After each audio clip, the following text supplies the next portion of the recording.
Hello दोस्तों, अभी classes में आपका स्वागत है। और आज मैं आप लोगों को भारत में राष्ट्रवाद का उदय बताने वाला हूँ। यह वीडियो 10वीं कक्षा के इतिहास का चैप्टर 2 है।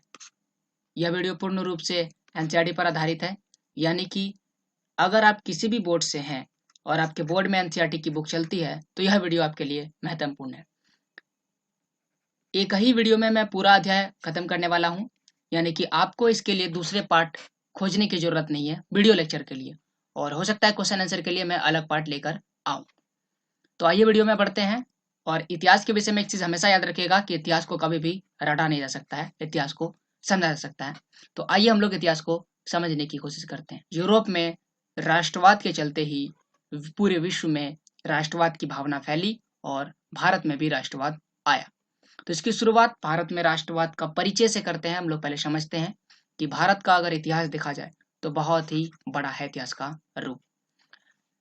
भारत में अंग्रेजी शासन से पहले की अगर बात करें तो अंग्रेजी शासन से पहले भारत एक बहुत ही बड़ी शक्तिशाली और विकसित देश था। यह यह वह समय था जब भारत पर गुप्त साम्राज्य, दिल्ली सल्तनत, इन सभी शासकों का शासन था। परंतु ये जो अंग्रेज है यानी ब्रिटिश सरकार जो है, ईस्ट इंडिया कंपनी बनकर भारत आई और वो आकर के अपनी आर्मी को बढ़ाने लगी। और आर्मी बढ़ाने के बाद क्या हुआ, 1850 में प्लासी का युद्ध हुआ और अंग्रेज ने बंगाल पर कब्जा कर लिया। जब अंग्रेज बंगाल पर कब्जा कर लिए तो भारत में इस प्रकार से उनका राज्य फैलता चला गया और भारत में ब्रिटिश राज स्थापित हो गया। परंतु अगर आज आप भारत को देखते हैं तो भारत एक स्वतंत्र राष्ट्र है। तो ये कैसे स्वतंत्र हुआ, कैसे इसकी स्वतंत्रता, कैसे कहानी थी, क्या थी, तो इस अध्याय में हम लोग उसी का अध्ययन करेंगे। कब, कैसे और क्या, ये अध्याय पर चर्चा करेंगे कि स्वतंत्रता में यानी राष्ट्रवाद की प्रक्रिया में कौन कौन सी चीजें हुई थी। सबसे पहले हम लोग बात करते हैं प्रथम विश्व युद्ध और खिलाफत असहयोग आंदोलन। खिलाफत आंदोलन और असहयोग आंदोलन। प्रथम विश्व युद्ध क्या था? आपको पता है प्रथम विश्व युद्ध की शुरुआत 1914 में हुआ था। और जिस समय प्रथम विश्व युद्ध की शुरुआत हुई थी उस समय भारत जो था अंग्रेज का, मतलब भारत पर अंग्रेज का शासन था, यानी भारत अंग्रेजों का गुलाम था। और अंग्रेज प्रथम विश्व युद्ध में भाग लिए थे, यानी कि अंग्रेजों का हो सकता उसका खर्च बढ़ गया होगा, उसके व्यय बढ़ गए होंगे और अंग्रेजों का रक्षा व्यय में बहुत ज्यादा इजाफा हो गया, बहुत ही कह सकते हैं भारी इजाफा हो गया। और अपने इस खर्चे को पूरा करने के लिए उन्होंने क्या किया, भारत में कर जो है उसको बढ़ा दिया, यानी भारत में करों की वृद्धि कर दी गई।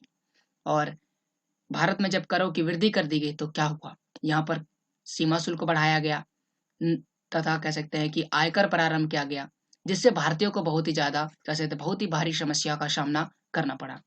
अगर 1913 से 1918 का समय देखें तो इसमें जो कीमत थी किसी वस्तु की वह दोगुनी हो चुकी थी और इससे आम जनता बहुत ही ज्यादा परेशान था और सबसे ज्यादा परेशान हुआ था गरीब।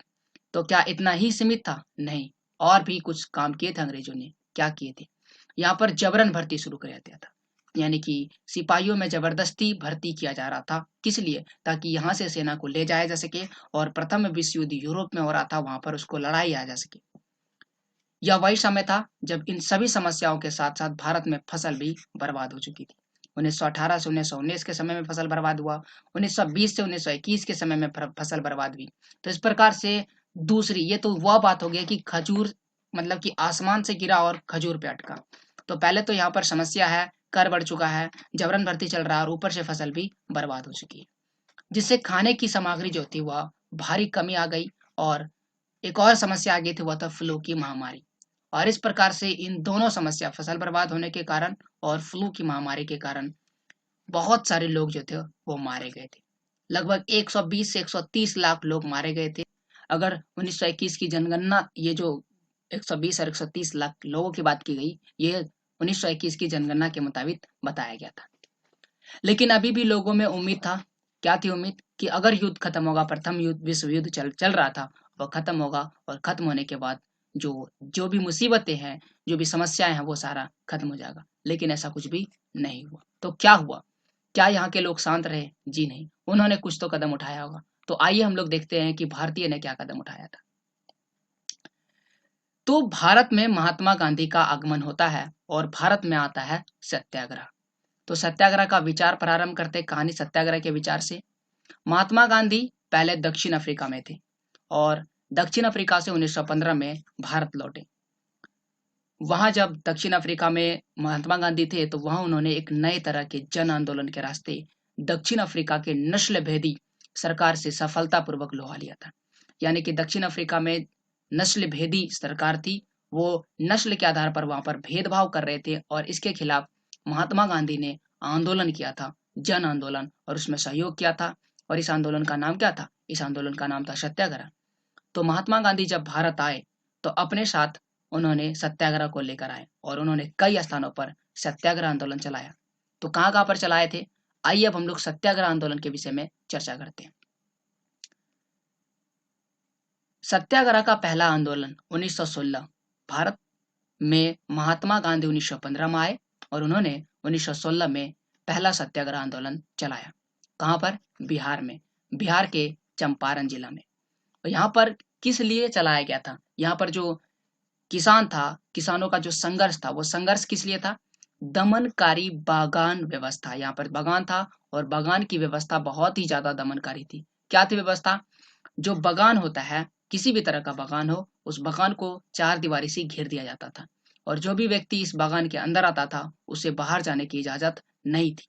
तो इस प्रकार से यहाँ इनका शोषण किया जाता था, इनसे इन्हें अपने परिवार से नहीं मिलने दिया जाता था। तो इन सब से लोग बहुत ही क्रूर थे।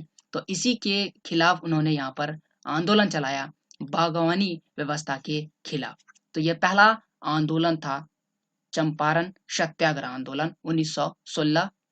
उसके बाद 1917 में इन्होंने एक और आंदोलन चलाया और ये कहाँ पर चलाए थे? गुजरात में, गुजरात के खेड़ा जिला में। यहाँ भी किसानों का ही मदद करना था, लेकिन यहाँ पर समस्या कुछ और थी। यहाँ का समस्या था, यहाँ पर फसल खराब हो गई थी, फ्लू की महामारी फैल गई थी, जिसके कारण खेड़ा जिले के जो किसान थे वो लगान चुकाने की हालत में नहीं थे। तो यहाँ के किसानों का एक ही मांग थी कि जो लगान की वसूली है उसमें ढील दी जाए और इसी के खिलाफ जो महात्मा गांधी है, इन्होंने सत्याग्रह आंदोलन चलाया था।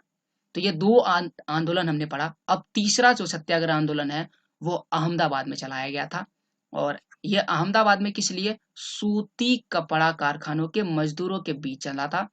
मुद्दा था मजदूरों के वेतन को बढ़ाने के लिए, यानी कि मजदूरों को बहुत ही कम वेतन दिया जाता था, उस वेतन को क्या किया जाए? बढ़ाया जाए। तो इस प्रकार से इन्होंने 3 लगातार आंदोलन चलाए और तीनों में अपार सफलता हासिल कर ली। जब इनको बहुत ज्यादा सफलता मिली तो ये सफल होते चले गए और सत्याग्रह को इन्होंने अपना हथियार बना लिया। अब महत्वपूर्ण प्रश्न यहाँ पर आता है कि सत्याग्रह होता क्या है? तो आइए हम आपको बताते हैं सत्याग्रह के विचार से आप क्या समझते हैं यह प्रश्न, और यहाँ पर हम उत्तर लिखते हैं। सत्याग्रह के विचार में सत्य की शक्ति पर आग्रह, यानी कि सत्य की खोज पर जोर। देखिए, आग्रह का मतलब क्या होता है? आग्रह मतलब निवेदन। ऐसा नहीं कि मैं आपको जबरदस्ती बोलूंगा सत्य बोलिए, ऐसा नहीं। यहाँ पर सत्य की शक्ति पर आग्रह किया जाता है कि नहीं, आप सत्य बोलिए, आग्रह करना, जबरदस्ती नहीं। सत्य की खोज पर जोर दिया जाता है। इसका अर्थ यह है कि अगर आपका उद्देश्य सच्चा है, यदि आपका जो संघर्ष है अन्याय के खिलाफ है, तो आपको उत्पीड़क यानी जिसके खिलाफ है उससे मुकाबला करने के लिए आपको किसी शारीरिक बल की आवश्यकता नहीं है, बल्कि प्रतिशोध की भावना या आक्रामकता का भी सहारा नहीं लेना है। इसका सहारा लिए बिना सत्याग्रही जो सत्याग्रह के विचार को मानते हैं, जो सत्याग्रही होते हैं, वह केवल अहिंसा के सहारे अपने संघर्ष में सफल हो सकता है। इसके लिए दमनकारी शत्रु की चेतना को क्या करना होगा? झिंझोड़ना होगा। तो यह था सत्याग्रह का विचार जो हम आपको बताएं। आप इसे लिख भी सकते हैं, याद भी कर सकते हैं, बहुत महत्वपूर्ण प्रश्न है। आगे बढ़िए, आइए हम लोग पढ़ते हैं और आगे समझते हैं। अगला बात वह है रॉलेट एक्ट। अगला जो बात समझने वाले हैं वह है रॉलेट सत्याग्रह। लेकिन रॉलेट सत्याग्रह समझने से पहले हमें यह बात समझना होगा कि रॉलेट एक्ट क्या था। रॉलेट एक्ट 1919 में पारित हुआ। अंग्रेजी सरकार ने एक कानून पास किया जिसका नाम क्या था? Rowlatt act. यानी कि रॉलेट एक्ट एक प्रकार का कानून था। तो कानून में कुछ बातें कही जाती है। तो इस कानून में क्या कहा गया था? इस कानून में कहा गया था कि सरकार को, कौन सी सरकार को? ब्रिटिश सरकार यानी अंग्रेज को राजनीतिक गतिविधियों को कुचलने और राजनीतिक कैदियों को, जो राजनीतिक कैदी है, उनको 2 साल तक बिना मुकदमा चलाए, यानी कि बिना किसी कारणवश आप उसे 2 साल तक जेल में बंद रख सकते हैं, ऐसा अधिकार दिया गया। तो ये एक प्रकार का बहुत ही क्रूर कानून था, बहुत ही खराब कानून था और इसलिए भारतीय ने इस कानून को काला कानून कहा। महात्मा गांधी ऐसे अन्यायपूर्ण कानून के खिलाफ अहिंसा ढंग से नागरिक अवज्ञा चाहते थे, यानी कि यहाँ पर भी जो महात्मा गांधी थे वो अहिंसा का सहारा लेना चाहते थे।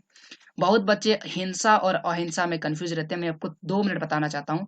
हिंसा शब्द जो है, हिंसा, हिंसा का उल्टा होता है अहिंसा, और हिंसा जो है वह खराब शब्द है, लड़ाई झगड़ा।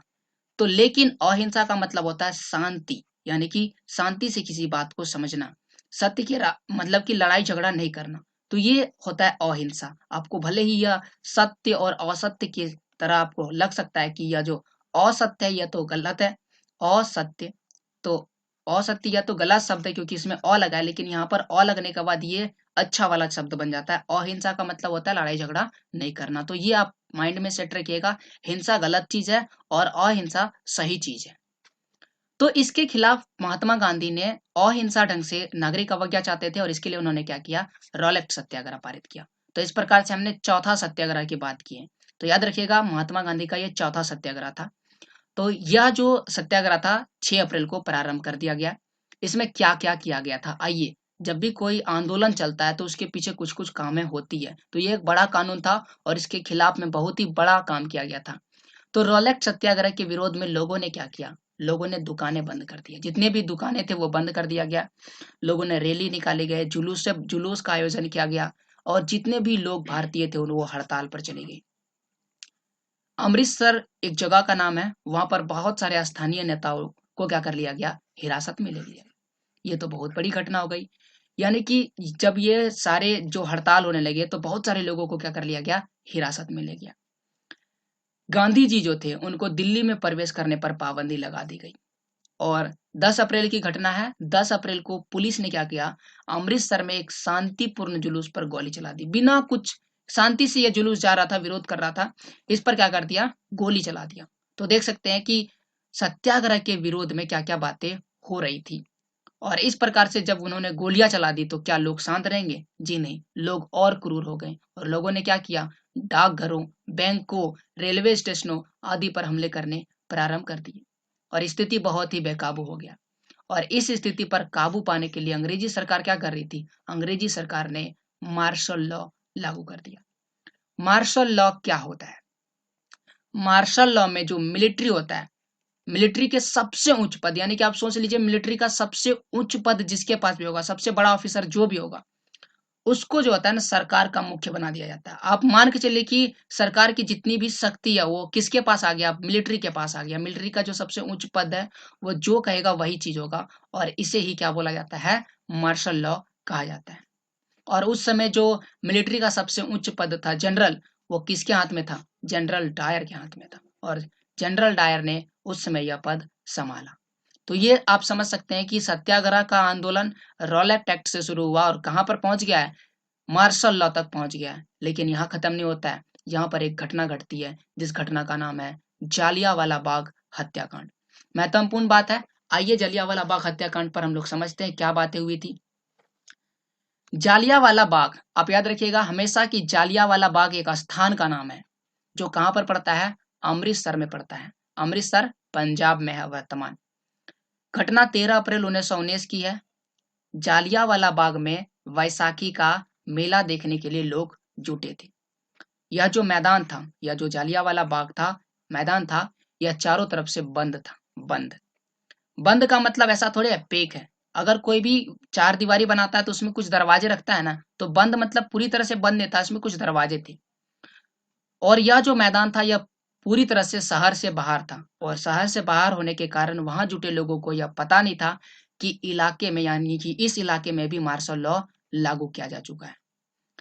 इसके बाद उसके सिपाही, किसके सिपाही, जनरल डायर के सिपाही, जनरल डायर वहां पर आए सिपाही के साथ और उन्होंने क्या किया, सिपाहियों ने क्या कर दिया, भीड़, जो वहां पर भीड़ थी, जो लोग, मेला, तो मेला शब्द सुन सकते हैं यहाँ पर, वैसाखी का मेला, मेला शब्द से आपको पता चल रहा है कितना भीड़ होगा।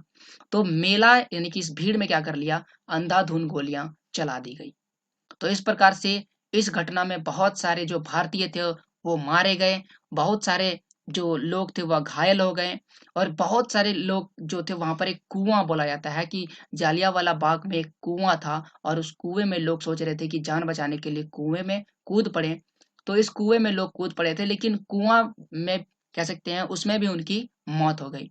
और इसमें अगर सबसे ज्यादा कोई किसी को हानि हुआ था तो वो 3 लोग थे, बच्चे, बूढ़े और औरत। याद रखिएगा, कहीं भी कोई घटना होता है तो सबसे ज्यादा प्रभावित यही होते हैं, बच्चे, बूढ़े और औरत। तो यहाँ पर भी वही कहानी हुआ था, सबसे ज्यादा प्रभावित वही हुए थे। अब महत्वपूर्ण प्रश्न है कि अंग्रेजों ने ऐसा क्यों किया, अंग्रेज क्या चाहते थे? तो अंग्रेजों का एक ही मकसद था कि यह जो भारतीयों के अंदर जो है ना, वह डर बन जाए अंग्रेजों के लिए, ये जो डर है वह कायम रहे और वह भविष्य में कभी भी अंग्रेजों के खिलाफ विरोध ना कर सके।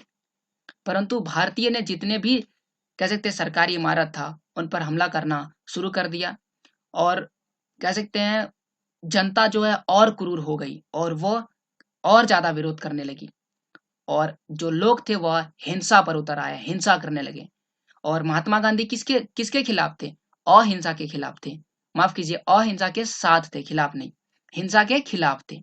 तो इस प्रकार से महात्मा गांधी को जब पता चला कि ये जो सत्याग्रह आंदोलन को नकारा जा रहा है, सत्याग्रह के आंदोलन को नकारा जा रहा है, सत्याग्रह पर जो सत्य की बात और अहिंसा की बात की जा रही है उसको नहीं माना जा रहा है, तो गांधी जी गुस्सा गए और उन्होंने सत्याग्रह को क्या कर लिया, वापस ले लिया। तो यहाँ पहला आंदोलन है जो महात्मा गांधी ने वापस लिया। आगे हम और भी आपको आंदोलन बताएंगे जिसको महात्मा गांधी ने वापस लिया था, तो गौर करके सुनिएगा और उसका कारण भी समझिएगा। यहाँ पर कारण क्या था? सत्याग्रह के आंदोलन को नकारा गया था। आगे आइए, अब हम लोग बढ़ते हैं आगे और आगे की कहानी पढ़ते हैं। अब हम लोग बात करने वाले हैं असहयोग आंदोलन। सत्याग्रह आंदोलन विफल होने के बाद असहयोग आंदोलन सामने आया। असहयोग मतलब सहयोग नहीं करना, बहिष्कार, ऐसे ऐसे शब्द वहां पर आए थे। गांधी जी ने एक बहुत ही अच्छी किताब लिखी थी, बहुत ही प्रसिद्ध भी था। इस किताब का नाम था हिंद स्वराज। यह किताब 1919 में छपी।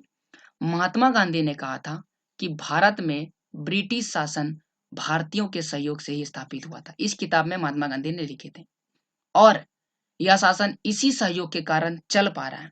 अगर भारत के लोग अपना सहयोग वापस ले लें तो साल भर के अंदर, साल भर के भीतर ब्रिटिश शासन जो है वह ढह जाएगा, ब्रिटिश राज खत्म हो जाएगा और यहाँ पर स्वराज की स्थापना हो जाएगी, स्वराज की स्थापना हो जाएगी। स्वराज का अर्थ आप याद रखिएगा, स्वतंत्रता। उस समय स्वराज का एक ही अर्थ था, स्वतंत्रता।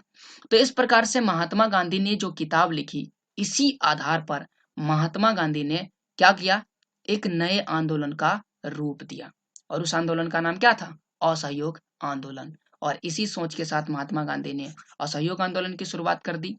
इस आंदोलन के लिए सबसे पहले गांधी जी ने पूरे भारतीय को एक साथ लाना चाहते थे, यानी वो चाहते थे कि ये जो पूरे भारतवासी है वो एक साथ आ जाए, ताकि कोई भी गलत जो निर्णय है वह नहीं लिया जा सके।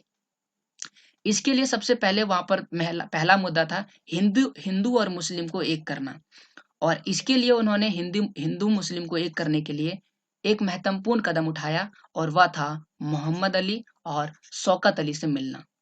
मोहम्मद अली और शौकत अली से महात्मा गांधी मिले। उस समय ये जो मोहम्मद अली और शौकत अली थे वह मुस्लिम, कह सकते हैं मुस्लिम समुदाय का राजनीतिक नेता थे, और ये जवान भी थे, तो इस प्रकार से कह सकते हैं मुस्लिम के जवान राजनीतिक नेता थे। वो इनसे मिले और ये उनसे कह सकते हैं प्रेरित हो गए और इनकी बात को मान लिए, और ये क्या बोले कि हाँ, हम असहयोग आंदोलन जो है उसमें हम आपको साथ देंगे, और इस प्रकार से हिंदू मुस्लिम साथ आ गया। तो यहाँ पर पहली कड़ी जो थी वो जुट चुकी थी, और इस प्रकार से असहयोग आंदोलन में मुस्लिमों का भी बहुत बड़ा योगदान था, और इसीलिए इस आंदोलन का नाम बदल दिया गया। क्या बोल रखा गया?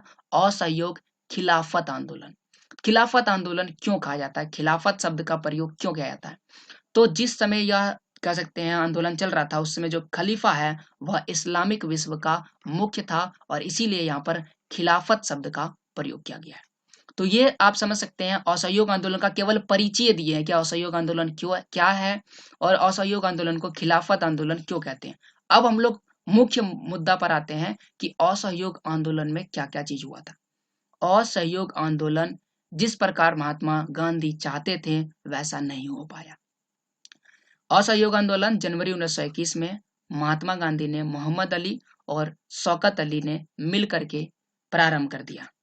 अनेक सामाजिक समूह, जो भी सामाजिक समूह थे उसने भी भाग लिया, लेकिन सभी जो थे, सभी की मांग जो थी वह एक थी, एक ही मांग था। क्या चाहते थे सब? स्वराज चाहते थे। स्वराज का मतलब क्या? स्वतंत्रता, यानी कि सबका लक्ष्य था स्वतंत्रता, अंग्रेजों से स्वतंत्रता मिले। परंतु अलग अलग क्षेत्र में जो था ना, लोग इसके अलग अलग अर्थ समझने लगे। लोगों जो इसका अर्थ था, स्वराज का जो अर्थ था, उसका अलग अलग अर्थ निकालने लगा। तो देखते हैं कि अलग अलग लोग जो थे वो कौन थे और वो स्वराज का अर्थ क्या निकाल रहे थे। तो अब पहले बात करते हैं शहरों में। जब असहयोग आंदोलन शहरों में आया तो हजारों विद्यार्थियों ने क्या किया? सरकारी स्कूलों को छोड़ दिया, सरकारी स्कूल में पढ़ाई करना छोड़ दिया। जो स्कूल के शिक्षक थे उन्होंने क्या कर दिया? इस्तीफा दे दिया। प्रधानाध्यापक जो थे उन्होंने भी स्कूलों से इस्तीफा दे दिया। वकील जो थे, जो वकालत करते थे, उन्होंने वकालत करना, मुकदमे लड़ना बंद कर दिया विरोध में। विदेशी सामानों का खरीदना बंद कर दिया, विदेशी जो सामान थे उसको खरीदना बंद कर दिया, उसका प्रयोग करना बंद कर दिया। बहुते जगहों पर कपड़े जो थे, विदेशी कपड़ों को जला दिया गया, यानी कि जो विदेशी कपड़े घर में खरीद के रखे थे अब बोला कि उसका प्रयोग नहीं करेंगे, उससे जला दिया गया विदेशी कपड़ों का। और यह सारी प्रक्रिया क्या कहलाता है? बहिष्कार कहलाता है। तो इस प्रकार से पहला असहयोग यानी बहिष्कार आया। तो इस प्रकार से आप देख सकते हैं इन सब के कारण आंदोलन बहुत ही सफल नजर आ रहा था और बहुत ही तेजी से बढ़ रहा था। लेकिन शहर में यह आंदोलन क्या हुआ? कुछ समय बाद धीमा पड़ गया। धीमा पड़ गया मतलब जो तेजी से आगे बढ़ रहा था वह तेजी से आगे नहीं बढ़ने लगा। कारण क्या था? आइए हम लोग सबसे पहले यह बात करते हैं कि शहर में यह आंदोलन धीमा क्यों पड़ गया।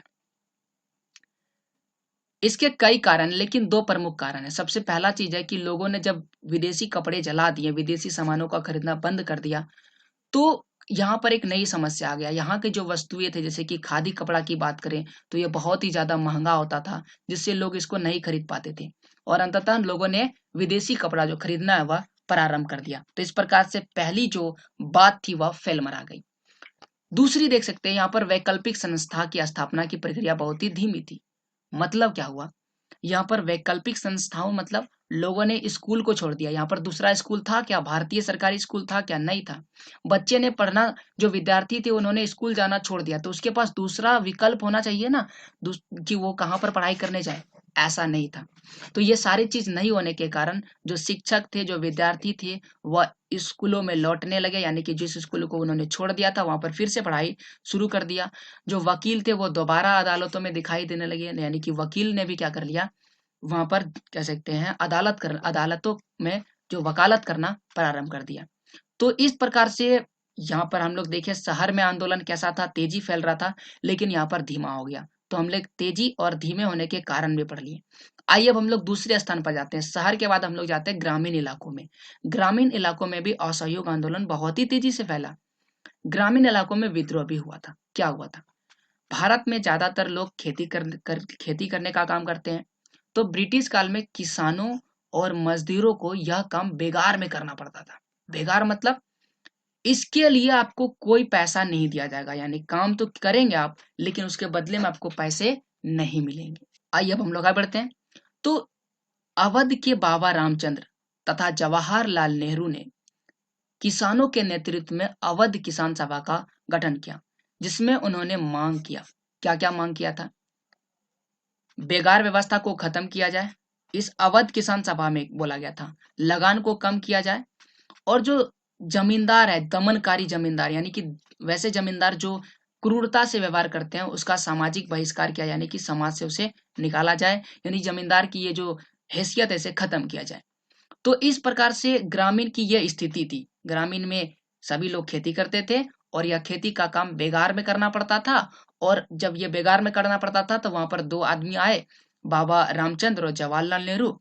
इन दोनों ने क्या किए? अवध किसान सभा का गठन किया और ये तीन मांगे रखी। किससे? अंग्रेजों से।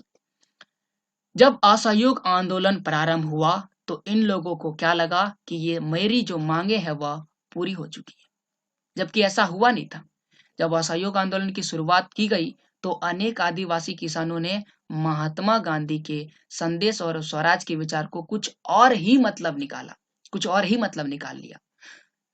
बहुत सारे स्थानों पर जो स्थानीय नेता थे उन्होंने किसानों को समझा रहे थे कि गांधी जी ने ऐलान कर दिया कि अब कोई लगान नहीं भरेगा, जमीन जो है वह गरीबों के बीच में बराबर बराबर बांट दी जाएगी।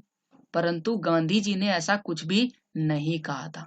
तो इस प्रकार से हम लोग देख सकते हैं कि ग्रामीण क्षेत्र में सविनय माफ कीजिए असहयोग आंदोलन का अलग रूप था। इससे पता चलता है कि गांधी जी का जो मुख्य बात था वह किसानों तक नहीं पहुंच पा रहा था, यानी ग्रामीण इलाकों में इसका प्रभाव जो था वह अलग था। तो शहरों में देख लिए हम लोग, ग्रामीण इलाकों में देख लिए किस प्रकार से इसका प्रभाव था, और लोग जो असहयोग आंदोलन यानी कि स्वराज का क्या अर्थ निकाल रहे थे। अब हम लोग बात करते हैं बगानों में। बगानों में जो काम कर रहे थे वह क्या चाहते थे। 1859 में इंग्लैंड एमिग्रेशन एक्ट के तहत बगानों में काम करने वाले मजदूरों को बिना इजाजत बगान से बाहर जाने की छूट नहीं थी। यह बात हम आपको पहले ही बता चुके हैं। बगानों में काम करने वाले मजदूर के लिए कानून का खत्म होना था, यानी कि जो बगान में काम करने वाले लोग थे उनके लिए स्वराज का अर्थ यह था कि यह जो कानून है यह खत्म हो चुका है और अब हम यहाँ से बाहर जा सकते हैं। ऐसा किसने सोचने लगा। बगान के लोगों ने सोचने लगा इस असहयोग आंदोलन के विषय में, और उन्होंने बाहर जाना प्रारंभ कर दिया। लेकिन यहाँ पर एक समस्या आ गई। यहाँ पर उन लोगों को ऐसा लगने लगा, यानी कि जो बगान में काम कर रहे थे वो भाग क्यों रहे थे, जाना प्रारंभ क्यों कर दिया, क्योंकि उनको लगा गांधी राज स्थापित हो गया है और वो भागने लगे, बगान छोड़ के भागने लगे। लेकिन वह अपनी मंजिल पर नहीं पहुंच पाए, यानी कि उनको जहां जाना था, घर जाना था, वो घर नहीं पहुंच पाए। कारण था कि रेलवे और स्टीमरों, स्टीमरों यहाँ पर लिख देते हैं, स्टीमरों पानी में चलने वाला जहाज एक प्रकार का होता है। तो ये जो हड़ताल में थे, ये रेलवे और स्टीमर हड़ताल में था। ना ये रेलवे का प्रयोग करके जा पाए, ना स्टीमर का प्रयोग करके एक जगह से दूसरी जगह नहीं जा पाए, जिसके कारण वह फंसे रह गए, रास्ते में ही फंसे रह गए। और जब रास्ते में फंसे रह गए तो पुलिस ने उसे क्या कर लिया, पकड़ लिया, और पुलिस ने उन्हें बुरी तरह से पीटा, पूरी तरह से उनको पीटा। तो इस प्रकार से जो स्वराज था अलग अलग क्षेत्रों में अलग अलग अर्थ लोग निकालने लगे, और उसके कारण उसका प्रभाव जो था वह बहुत ही गलत हुआ। आगे आइए, अब हम लोग समझते हैं गांधी जी ने क्या फैसला किया। इन सभी कारणों से, ये जो हम लोग अभी जो 3 कारण पढ़े, किसानों के विषय में, शहरों में, ग्रामीणों में, और तीसरा हम लोग पढ़े बागानों में, इन तीनों कारणों से, इन सभी कारणों से, और एक महत्वपूर्ण कारण है चोरी चोरा। इन कारणों से ये जो हिंसक चोरी चोरा में एक हिंसक टकराव हो गया था। इन सभी विषय में महात्मा गांधी ने सुना, और जब महात्मा गांधी ने सुना तो उन्होंने असहयोग आंदोलन को रोकने का आह्वान किया, यानी कि उन्होंने असहयोग आंदोलन को वापस ले लिया। पहला चीज हम आपको बताए थे माफ कीजिएगा, पहला चीज हम आपको बताए थे, महात्मा गांधी ने सत्याग्रह को वापस लिया। अब हम आपको बता रहे हैं महात्मा गांधी ने असहयोग आंदोलन को वापस लिया। याद रखिएगा, हम आपको थोड़ा सा बता देते चोरी चोरा क्या कांड था। चोरी चोरा एक स्थान का नाम है। चोरी चोरा नामक पुलिस स्टेशन पर एक आक्रोशित भीड़ ने पुलिस स्टेशन को जला दिया। वहां पर जो पुलिस थे वो सारे मर गए, और ये एक प्रकार का हिंसक टकराव हो गया। और ये सारी चीज सुनकर के महात्मा गांधी ने असहयोग आंदोलन को वापस ले लिया।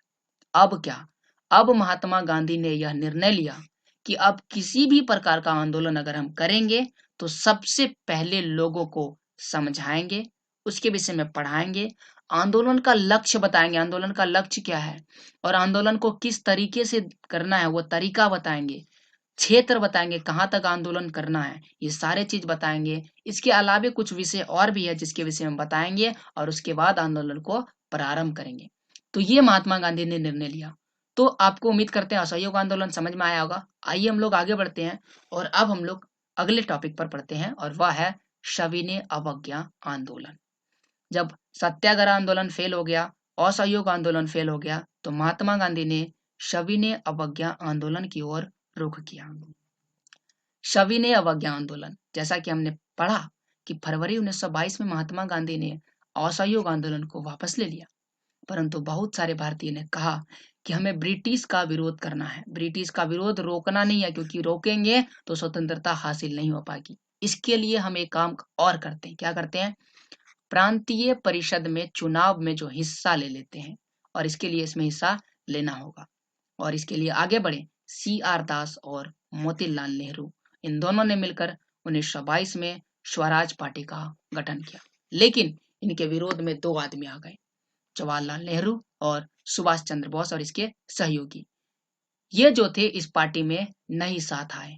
क्या कारण था? इसका महत्वपूर्ण कारण यह था कि ये सब चाहते थे कि हम जो स्वतंत्रता प्राप्त करेंगे वह आंदोलन की मदद से करेंगे, ऐसे संगठन और पार्टी बना करके नहीं करेंगे। तो वो आंदोलन के साथ स्वतंत्रता चाहते थे और इसीलिए जवाहरलाल नेहरू और सुभाष चंद्र बोस इस पार्टी में साथ नहीं दिए। हम आपसे प्रश्न पूछते हैं, कमेंट करके आप जवाब दीजिएगा कि मोतीलाल नेहरू और जवाहरलाल नेहरू इन दोनों के बीच में क्या संबंध है। आइए हम लोग वीडियो में आगे बढ़ते हैं। यह जो सविनय अवज्ञा आंदोलन था, इसके क्या कारण थे? वो तो हम पता है कि पार्टी का गठन करना पड़ेगा, लेकिन सविनय अवज्ञा आंदोलन चला, इसके पीछे दो कारण है महत्वपूर्ण। पहला कारण है विश्वव्यापी आर्थिक महामंदी और दूसरा कारण है साइमन कमीशन। तो सबसे पहले हम लोग आर्थिक महामंदी का असर देख लेते हैं कि किस प्रकार से पड़ा है। आने वाले अध्याय में हम महामंदी के विषय में विस्तार से पढ़ेंगे, महामंदी क्या है और महामंदी कैसे फैलती है। अभी आप इतना समझिए, महामंदी का असर भारत में बहुत ही खराब थी। 1926 में कृषि का उत्पादन, कृषि उत्पादन की जो कीमतें हैं वह गिरने लगी थी, यानी कि कृषि से उत्पादन होने वाली जो भी वस्तुएं थे उसको कम कीमत दिया जाने लगा था। 1930 के बाद पूरी तरह से धराशायी होगी, यानी कि 1926 में तो कम कीमत तो कम थी, लेकिन 1930 आते आते इसकी कीमत बहुत ज्यादा कम हो गई थी। कृषि उत्पाद की मांग जो थी, यानी कि कृषि में जो भी चीज उत्पादन होता है उसकी मांग बहुत ही ज्यादा गिर गई थी। निर्यात कम होने लगा था, दूसरे देश में कम बिकने लगा था और किसानों को अपनी उपज बेचना और लगान चुकाना भारी पड़ने लगा था। यानी कि किसान अपनी उपज जो था उसे बेच ही नहीं पा रहा था। यानी कि किसान अगर गेहूं का उत्पादन कर रहा तो गेहूं बेच ही नहीं पा रहा, तो क्या लगान चुका पाएगा? नहीं, लगान भी नहीं चुका पा रहे थे। और इन सब के कारण क्या हुआ? गरीबी जो है वह बहुत ही ज्यादा बढ़ गई। क्यों? क्योंकि सरकार ने कर में कोई कमी नहीं किया था। सरकार को तो लगान चाहिए ही चाहिए किसी भी स्थिति में। तो इस प्रकार से गरीबी बहुत ही ज्यादा बढ़ गई थी। तो आर्थिक महामंदी का ये कारण था। आर्थिक महामंदी ने भारत को हिलाकर रख दिया और उसके साथ ही भारत में साइमन कमीशन ने भी एक महत्वपूर्ण योगदान निभाया था सविनय अवज्ञा आंदोलन को उस्काने के लिए। ब्रिटेन की नई सरकार ने राष्ट्रवादी आंदोलन के जवाब में, यानी कि दुनिया में जो राष्ट्रवादी आंदोलन चल रहा था, सत्याग्रह चल रहा था, असहयोग आंदोलन चल रहा था, इसके जवाब में एक वैधानिक आयोग का गठन किया। यानी कि वैधानिक आयोग का गठन किया और उसका जो इस आयोग में भारत में संवैधानिक व्यवस्था की कार्यशैली का अध्ययन करना था। मुख्य रूप से आप समझिए कि जो वैधानिक आयोग था, इसका मुख्य कार्य ये था कि भारत में जो अंग्रेज है उससे अगर कुछ गलती हो रहा है तो उसको सुधारेंगे। ऐसा उन्होंने कहा कि भारत में अंग्रेज से गलती हो रहा है तो उसको सुधारेंगे और हम उसको कम करेंगे। लेकिन उन्होंने ऐसा किया कि नहीं किया किसी को पता नहीं चला। क्यों? क्योंकि इसमें एक भी भारतीय सदस्य नहीं थे। तो मान के चलिए कि भारत के लोगों के लिए काम हो रहा है, भारत के अच्छे के लिए काम हो रहा है और भारत का एक भी सदस्य नहीं है। सब कौन है? अंग्रेज। तो भारत के लोगों को विश्वास ही नहीं हुआ कि यह उसके पक्ष में हो सकता है और इसीलिए जो कमीशन था जिसका नाम साइमन कमीशन था, कमीशन स्वराज की ओर संकेत भी नहीं कर रही थी, परंतु भारतीय को लक्ष्य जो था वह स्वराज था। यानी कि ये जो कमीशन लाया गया था स्वराज की ओर बिल्कुल भी संकेत नहीं कर रहा था, यानी कि बिल्कुल भी स्वराज की, अब कह सकते हैं स्वराज के विषय में था ही नहीं। और भारतीयों का क्या मानना था? भारतीय जो था वह स्वराज चाहते थे। इसीलिए भारतीय ने साइमन कमीशन का क्या कर दिया? विरोध किया। साइमन कमीशन का विरोध किया। उम्मीद करते समझ में आया होगा। नहीं समझ में आया कमेंट जरूर कीजिएगा आप, और वीडियो पसंद आए तो लाइक कीजिएगा। साइमन कमीशन की कहानी को और आगे बढ़ाते हैं। साल 1928 था। 1928 में जब साइमन कमीशन भारत आया तो भारतीय ने इसका विरोध किया और विरोध में क्या बोला? साइमन कमीशन वापस जाओ, साइमन कमीशन वापस जाओ। इस साइमन कमीशन वापस जाओ जो आंदोलन चला था लाहौर में, इस कमीशन के विरोध में जो पुलिस थी उसने भारतीय पर क्या कर दिया? लाठीचार्ज कर दिया, जिसमें लाला लाजपत राय स्वतंत्रता सेनानी थे भारत के, उनकी मृत्यु हो गई इस लाठीचार्ज के कारण। क्योंकि ये जो लाठीचार्ज था उनके सिर पर लग गया था एक लाठी, जिसके चलते उनकी मृत्यु हो गई। और इन्हीं कारणों से महात्मा गांधी ने क्या किया? सविनय अवज्ञा आंदोलन प्रारंभ कर दिया और उन्होंने प्रारंभ करने का फैसला किया। मुख्य रूप से आप समझ सकते कि प्रारंभ कर दिया। आइए अब हम लोग सविनय अवज्ञा आंदोलन की कहानी को समझते हैं। सविनय अवज्ञा आंदोलन प्रारंभ करना इतना आसान नहीं था। क्यों? क्योंकि लोग आंदोलन का जो रूप है अलग अलग धारण कर लेते हैं। लोगों को आंदोलन के विषय में समझ में नहीं आता है। और महात्मा गांधी क्या चाहते थे कि पहले आंदोलन के विषय में लोगों को समझाएंगे, पढ़ाएंगे, और उन्होंने ऐसा करने के लिए एक नया तरीका अपनाया। और वह क्या था? सविनय। सविनय अवज्ञा आंदोलन का मतलब क्या होता है? सविनय अवज्ञा का मतलब होता है औपनिवेशिक कानून का उल्लंघन। मुख्य रूप से आप समझिए, अवज्ञा का मतलब होता है कानून को तोड़ना। सरकार जो भी कानून आता है, हम भारतीय हैं और भारतीय के पास कुछ कानून है कि हमें राष्ट्र ध्वज की रक्षा करनी चाहिए, हमें जितने भी जो बड़े नेता हैं, जैसे कि हमारे देश के प्रधानमंत्री, उनका आदर करना चाहिए, सम्मान के साथ उनका कह सकते हैं, अगर हमारे राज्य में आते हैं तो उनका आदर करना चाहिए, सम्मान करना चाहिए। तो ये हमारा कह सकते हैं कानून हमारे लिए है, और जो भी संविधान में कानून लिखा गया हमें उसे मानना चाहिए। लेकिन अवज्ञा का अर्थ क्या होता है? कानून का उल्लंघन करना, यानी कि कानून को मानना ही नहीं।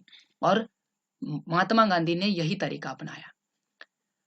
तो उन्होंने उल्लंघन करना प्रारंभ कर दिया। और गांधी जी ने अवज्ञा आंदोलन जो था, सविनय अवज्ञा आंदोलन प्रारंभ करने से पहले उन्होंने लॉर्ड इरविन को चेतावनी दी। लॉर्ड इरविन कौन था? उस समय मान के चलिए सरकार था, और सरकार के वायसराय थे, वायसराय। तो उस समय मान के चले कि आप सरकार थे, इनको एक पत्र लिखा गया जिसमें 11 मांगे रखी गई कि आप हमारी ये 11 मांगे मान लीजिए, हम किसी तरह का आंदोलन नहीं करेंगे। उसमें से कुछ मांगे थे, जैसे नमक के कर को खत्म कर दीजिए, राजस्व कर जो है उसको कम कर दीजिए, ये सारी मांगे थी। परंतु इरविन जो था, वह ये सारे मांगे जो था अनावश्यक बताया, बोला कि ये किसी काम का है ही नहीं, आवश्यक है, और इसको पूरा करने से क्या कर दिया? इनकार कर दिया।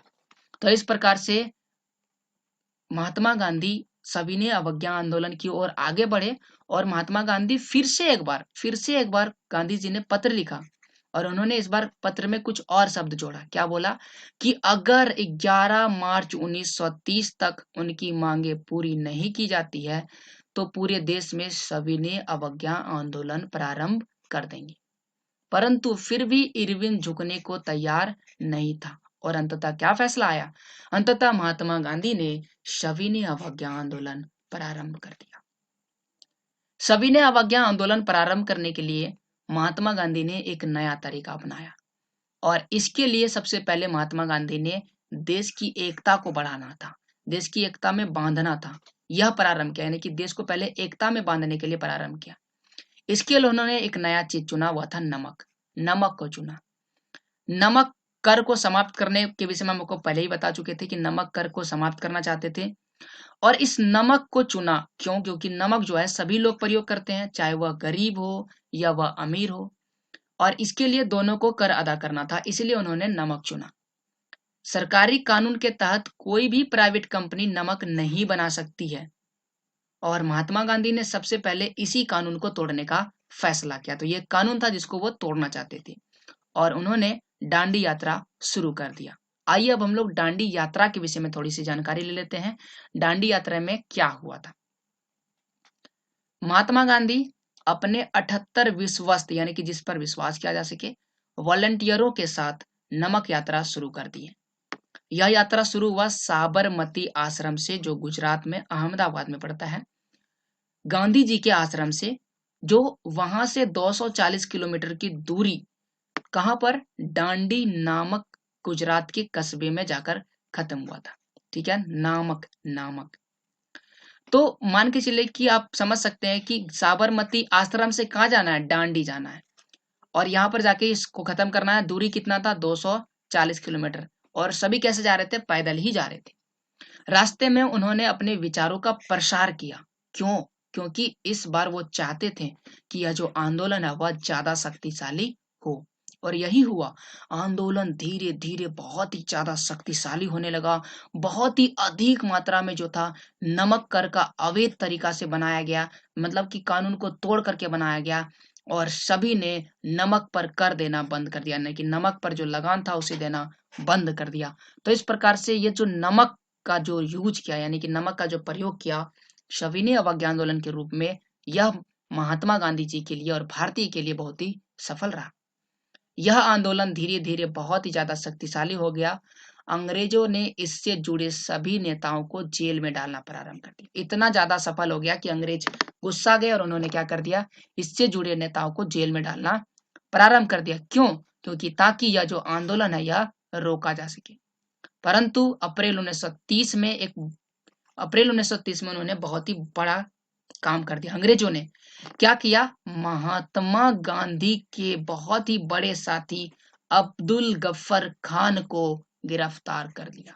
जब इनको गिरफ्तार कर लिया तो लोग जो थे गुस्सा गए। गुस्साई जो भीड़ थे उन्होंने कह सकते हैं हमला करने लगा पुलिस की गाड़ियों में।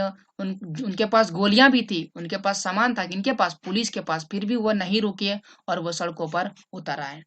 बहुत सारे लोग मारे गए। जब कह सकते हैं इसमें पुलिस, वो उस समय तो वो जो पुलिस था, जो कह सकते हैं अंग्रेज था, वो क्रूर था, वो रुकता नहीं था।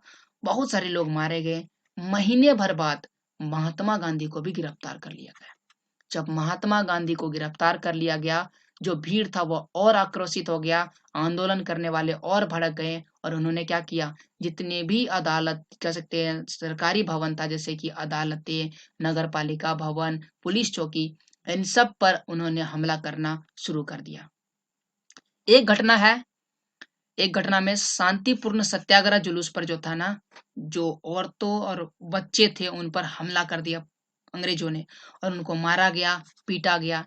और इस आंदोलन के विरोध में, यानी कि जो दांडी यात्रा चल रहा था, यानी सविनय अवज्ञा आंदोलन चल रहा था, इसके विरोध में 1 लाख लोगों को लगभग गिरफ्तार कर लिया। महात्मा गांधी ने फिर से एक बार आंदोलन को वापस ले लिया। यहाँ पर महात्मा गांधी ने आंदोलन को वापस ले लिया। कारण, क्या कारण था? कारण बताने से पहले मैं आपको बता देना चाहता हूं कि महात्मा गांधी जब असहयोग, माफ कीजिए, सविनय अवज्ञा आंदोलन को वापस लिए तो इरविन के साथ एक समझौता किए थे 5 मार्च 1931 को, जिसका नाम था गांधी इरविन समझौता। तो ये गांधी इरविन समझौता सविनय अवज्ञा आंदोलन को समाप्त करने के समक्ष था। तो क्यों महात्मा गांधी ने असहयोग आंदोलन वापस ले लिया? क्योंकि महात्मा गांधी चाहते थे, क्या चाहते थे? ये जो हिंसक चीज हो रहा था, जो शांतिपूर्ण जुलूस पर हमला हो रहा था, पुलिस चौकियों पर हमला कर रहे थे लोग, तो ये हिंसक हो गया था और ये महात्मा गांधी नहीं चाहते थे। इन सबको महात्मा गांधी रोकना चाहते थे। जो भी लोग जेल में बंद किए गए थे उसको रिहा करना चाहते थे और यही सब चाहते हुए गांधी जी ने असहयोग आंदोलन को क्या कर लिया? वापस ले लिया। गांधी इरविन समझौता के बाद अंग्रेजी कांग्रेस पार्टी और महात्मा गांधी के बीच जो है ना, वो कुछ नए तरीके पर बात करने लगे और एक समझौता जिसे बोल रहे थे गांधी इरविन समझौता हुआ था। उस समझौते के बाद जो महात्मा गांधी है लंदन गए। वहां पर लंदन में एक गोल मेज सम्मेलन गठित हुआ। गोल मेज क्या होता है? मेज होता है, उसके चारों तरफ लोग बैठते हैं, वैसे ही गोल मेज सम्मेलन होता है। इस गोल मेज सम्मेलन में यहाँ से, भारत से महात्मा गांधी और सरोजनी नायडू गए थे सविनय अवज्ञा आंदोलन को समाप्त करने के बाद। क्यों गया था? क्योंकि इरविन ने इनको बोला था कि हम आपके पक्ष में हैं, हम आपके समक्ष बात करेंगे। लेकिन जब ये वहां पर गए लंदन, तो वहां पर इनके पक्ष में कोई भी सफल निर्णय नहीं लिया गया। महात्मा गांधी और सरोजनी नायडू दोनों माफ कीजिएगा, दोनों निराश वापस आए और सविनय अवज्ञा आंदोलन को दोबारा प्रारंभ कर दिए। लेकिन 1934 जिस समय उन्होंने यह आंदोलन प्रारंभ किया, 1934 तक यह आंदोलन पूर्ण रूप से धीमा पड़ चुका था और इस बार लोगों ने उनका सहयोग नहीं किया। इतना धीमा पड़ चुका था कि इस आंदोलन में उन्होंने, कह सकते हैं, भारतीय ने सहयोग नहीं किया। तो क्या हुआ? तो एक नई चीज को लाया गया और वह था सामूहिक अपनेपन का भाव।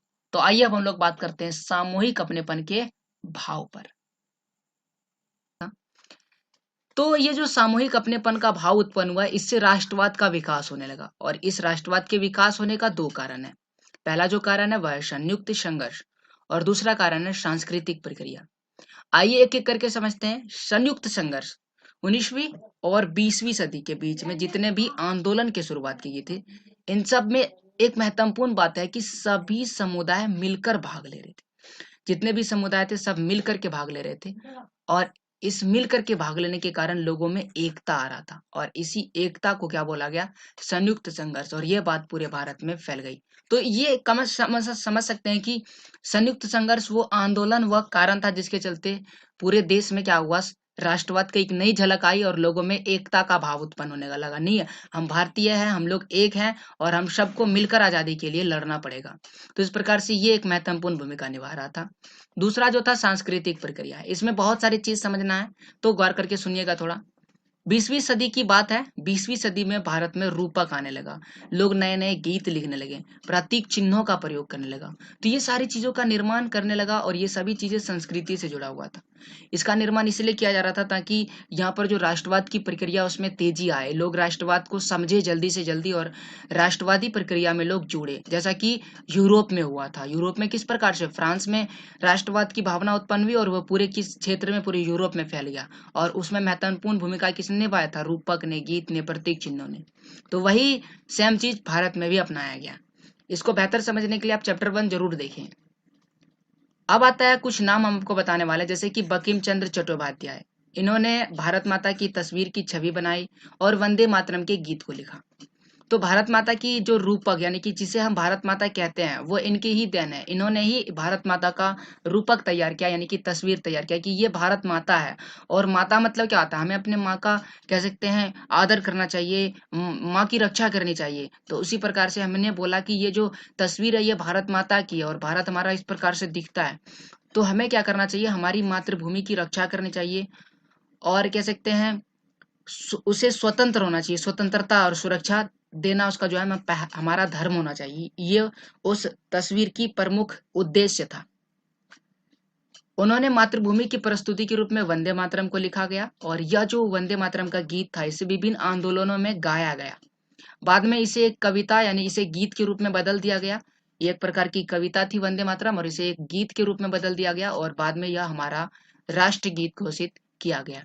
तो इस प्रकार से हम लोग देख सकते हैं। आइए कुछ और बातों पर गौर करते हैं जिससे हमें पता चलता है कि लोग सामूहिक एकता की ओर अग्रसर हो रहे थे। माफ कीजिए, आगे आ गए। तो अगला जो है वह तिरंगा झंडा। जिस तिरंगे झंडे को हम लोग देखते हैं उसका रूप पहले इस तरह से नहीं था, इसका रूप कुछ और था। तो लोग अलग अलग तिरंगा झंडा बना रहा था अपने आंदोलन को चिन्हित करने के लिए, यानी कि राष्ट्रवादी आंदोलन का जो रूपरेखा उसे तैयार करने के लिए।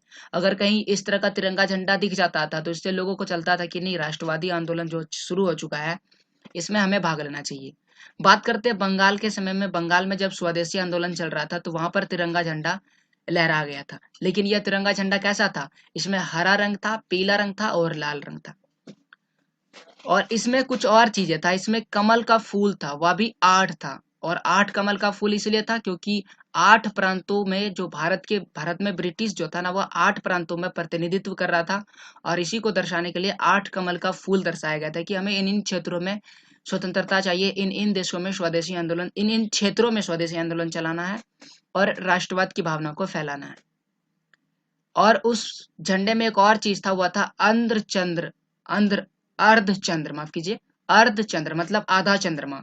और यह किस लिए था? हिंदू मुस्लिम के प्रतिनिधित्व को दर्शाने के लिए। और देख सकते हैं कि इस प्रकार से लोगों को एक करने की बात चल रही थी, सामूहिक एकता पर बल दिया जा रहा था। अगर हम बोले राजा स्वराज का झंडा की बात करें तो गांधी जी ने स्वराज का झंडा तैयार किया था और यह तिरंगा झंडा था। इसमें रंग जो थे वह सफेद था, हरा था और लाल था। और इस झंडे के बीच में जो था ना गांधीवादी प्रतीक था, गांधीवादी चरखा था। गांधीवादी प्रतीक के तौर पर चरखा को चिन्हित किया गया था जो बाद में चल करके अशोक चक्र का रूप ले लेता है। और ये जो चरखा था ये किस लिए था? स्वावलंबन का प्रतीक था। तो इस प्रकार से ये जो झंडा था लोग हाथ में थामे चलते थे।